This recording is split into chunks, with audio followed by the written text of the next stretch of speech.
The heavy oak door of my own house slammed shut with a crack that felt less like a lock clicking and more like a bone snapping clean in two. I stood there frozen on the front porch, the wind slicing through my thin sweater like it barely existed at all. The red taillights of the limo smeared through falling snow, already curving out of the driveway, fading into the endless white silence. Then my phone buzzed in my trembling hand. One notification, system armed, perimeter sealed. I looked down. There, fluttering on the railing, pinned beneath a cold gray stone. It's a single $50 bill just lying there taunting me. This wasn't an accident. This wasn't some careless mistake. This was deliberate. This was a sentence. My fingers were already numb as I punched the code into the keypad. I tried again. I was locked out of my own life. I'm reading every single comment today. Tell me if your parents locked you out in a blizzard to go to Bali. Would you call the police immediately, or would you wait for the perfect moment to make them pay? My first instinct was to run, to chase those fading red lights down the driveway, screaming and begging them to come back for me. I could feel the scream rising in my throat, hot and desperate and raw. But I've swallowed it. I swallowed it until it burned like acid spreading through my chest. If I ran, I would just be a hysterical teenager alone in the snowstorm. If I ran, I would freeze before reaching the main road. And Justin, my father, didn't turn around for hysteria. He only respected leverage. I turned my back on the driveway. It towered over me, dark and silent, a multi-million-dollar fortress of brick and smart glass windows. I knew exactly what was unfolding inside. The eco mode he adored was already lowering the furnace to 55. To pinch pennies while he spent $20,000 on a tropical escape. The motion sensors were activating. If I smashed a window, the silent alarm would trigger. The police would arrive in 6 minutes, and that was the one thing I couldn't allow. Not yet. I wiped snow from my eyelashes and forced my mind to focus. Clearly, survival first, revenge later. I couldn't re-enter the main house, and the garage code was probably erased as well. But there was one place the smart system ignored. One place too grimy, too noisy. It's too industrial for Justin to bother connecting to his precious cloud server. The pool mechanical room. Well, it was a concrete box hidden behind hedges, unattractive and completely forgotten. I trudged through the knee. Deep snow, my sneakers soaked through, my toes burning with dangerous numbness. When I reached the shed, I saw the padlock, a cheap, rusted thing. Justin had spent $50,000 on perimeter cameras, but bought a $5 lock for the pump room because nobody steals pool chemicals.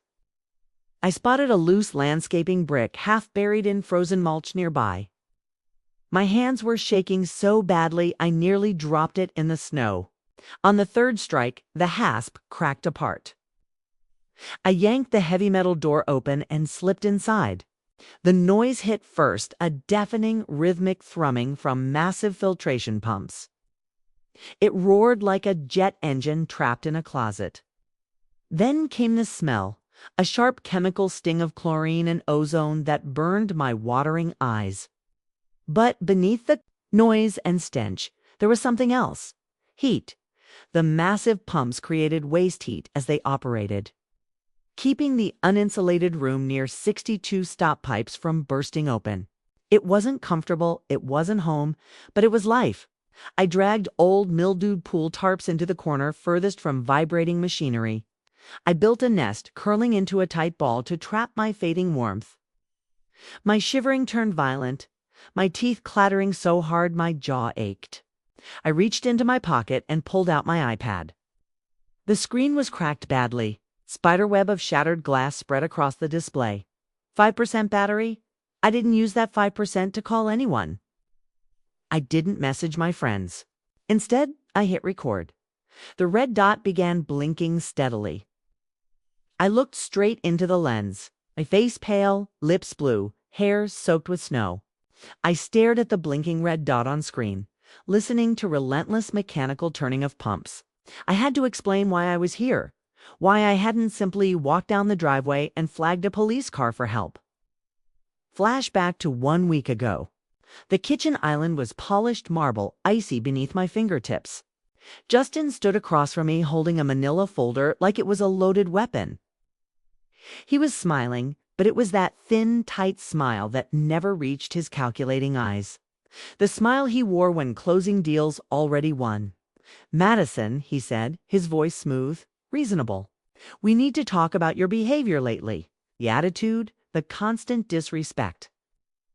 "I just asked to see a movie with Sarah," I said, staring down at my trembling hands. "See that tone?" He slid a sheet of paper. Across marble was a printout from the local police department website. A report form for missing juvenile.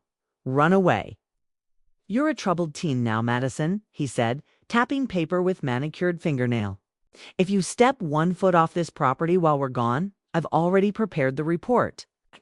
Looked up at him, my stomach twisting into a cold, hard knot. "But I haven't done anything wrong at all." "That doesn't matter," he said, leaning closer toward me. "If I file this, you enter the system, state reform schools, foster homes with strangers uninterested in your safety. You'll vanish into state care, Madison. And trust me, you don't want to discover what happens to girls like you there. You're going to. Stay here, you're going to behave. Because the alternative is far worse than a month alone inside a massive empty house." Back in the pump room, I wiped away a tear.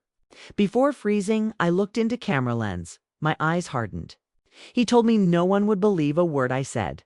That's why I can't leave, because I must prove I'm good. My hands were shaking, but not just from the cold anymore. I felt a strange, dark clarity settling quietly over me. He believed he had trapped me completely with fear.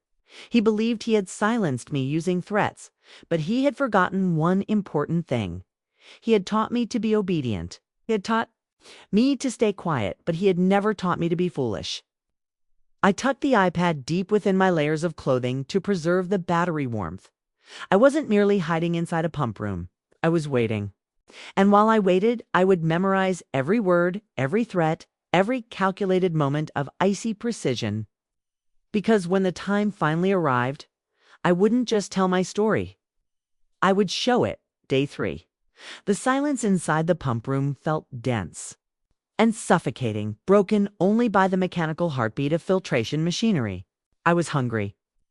Not the mild hunger from skipping lunch, but a deep gnawing ache that made my hands shake uncontrollably. I found a rusty space heater in the back corner of the garden shed, hidden beneath dusty flower pots. It was ancient cord, badly frayed, but when I plugged it into the lone outlet nearby, the coils shimmered dull, miraculous orange. I crouched before it, letting fragile warmth seep into frozen skin. For the first time in days, my muscles slowly unclenched. I closed my eyes, pretending I was elsewhere, anywhere but here. 10,000 miles away at a 5-star resort in Bali, Justin's phone buzzed softly. He was likely reclining beside an infinity pool, cocktail resting in hand, sunlight warm across skin. He glanced at the screen lazily. A notification from the Smartum app. High energy usage detected pool house outbuilding. He frowned, not with concern, not with fear. His 15-year-old daughter might be freezing to death. He was irritated. Irritated his flawless, efficient system was being interrupted. Irritated I was costing him money. Ungrateful brat. I imagined him, muttering to Heather beside him. "She's wasting electricity again. Probably left lights burning all night to spite me." With a casual movement of his thumb, he tapped the screen. The orange glow dulled to lifeless gray. The single bulb overhead flickered once, then vanished black. Back faster and harsher than before. I pressed the heater power button repeatedly. Nothing. I checked the outlet. Nothing. It wasn't a fuse. It wasn't coincidence. He had switched it off. He'd reached across the world and flipped a switch, erasing my only fragile comfort simply because he could. I pounded the glass fists throbbing painfully. "Help! Hey, over here!" The driver stepped out wearing noise-canceling headphones, nodding to unheard music. He carried a sleek, heavy package to the porch, set it down, scanned barcode, then returned without once glancing backyard direction. I watched him drive away slowly, tears freezing upon my cheeks. I tore it open with trembling hands, praying desperately for food. Anything. Crackers, fruit, chocolate bars. Inside, cushioned in black velvet lining, was a box of premium Cuban cigars. I sat in snow holding that polished box. Cigars. He remembered to order cigars for himself while vacationing, yet forgot to leave me money for a sandwich. Day 7. I felt weaker now, lightheaded and unsteady. Blurred my sight. I saw a neighbor walking her dog near perimeter fence. I opened my mouth to shout, to beg for help, but then remembered the iPad. I needed to check first, just in case. I powered it using the final 1% battery. About Madison, it read. She's entering such a rebellious phase lately. We've heard she might be pretending homelessness around neighborhood streets to beg for drug money. It breaks my heart, but firmness matters. Please, if you see her, ignore these antics. Tough love saves lives. Comments overflowed with sympathy. Stay strong, Heather. Kids these days manipulate everything. We'll watch closely and ensure nobody enables her behavior. I lowered the tablet as screen faded completely black. The battery died. He hadn't only locked doors. He hadn't merely cut power. It constructed a towering wall of lies so high that even if I screamed desperately, no one would hear. I wasn't just freezing, I was invisible, curled back onto tarps. Pump room darkness absolute. He believed he was a god controlling everything from a beach chair. He believed he had one, but he didn't realize that by stealing my light warmth and voice, he handed me what I needed most. He'd given me a weapon. Day 9, the cold stopped hurting. That was the most terrifying part, though I didn't understand then. I felt warm, oddly heavy, as if sinking slowly into a bath of hot water. I drifted, floating between roaring pumps and a dream where my mother returned for me. Then the world exploded violently. A beam of light tore through darkness, blinding. I tried curling tighter into myself, but strong hands gripped me firmly. Rough wool fabric, the scent of Old Spice and tobacco smoke. I got you, kid. I got you. The voice sounded gruff, familiar somehow. Mr. Frank, the neighborhood security captain. The man my father mocked as busybody relic. I felt myself lifted effortlessly, weightless. I woke upon a couch scented like cedar wood. A heavy quilt covered my body and fire crackled warmly inside stone hearth. My hands and feet stung. With sharp prickling pain, blood returning painfully. Drink this slowly. Mr. Frank sat on coffee table holding steaming mug of broth. He looked fiercely angry. His jaw hardened like carved granite, yet his hands remained gentle. Did you call the police? I rasped weakly. My throat felt packed with shards of glass. No, he said quietly. Not yet. I know your father, Madison. Understand the runaway threat clearly. If I call cops now, he twists narrative, claiming you broke out, fled wildly. He controls story. We must control evidence first, Frank revealed. Proof.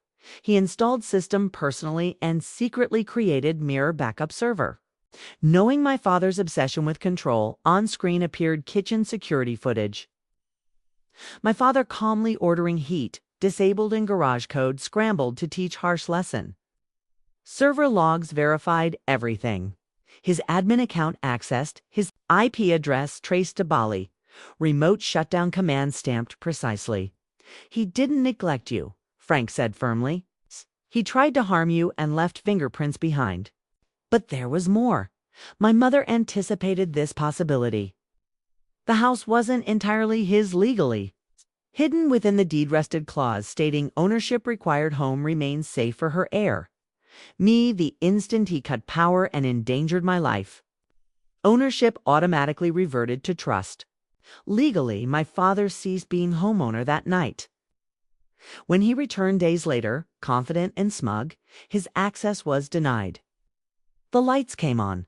The lawyer stepped forward and sheriff followed closely. He was arrested for trespass and child endangerment on property he believed was his. After they escorted him away, Frank handed me the real key.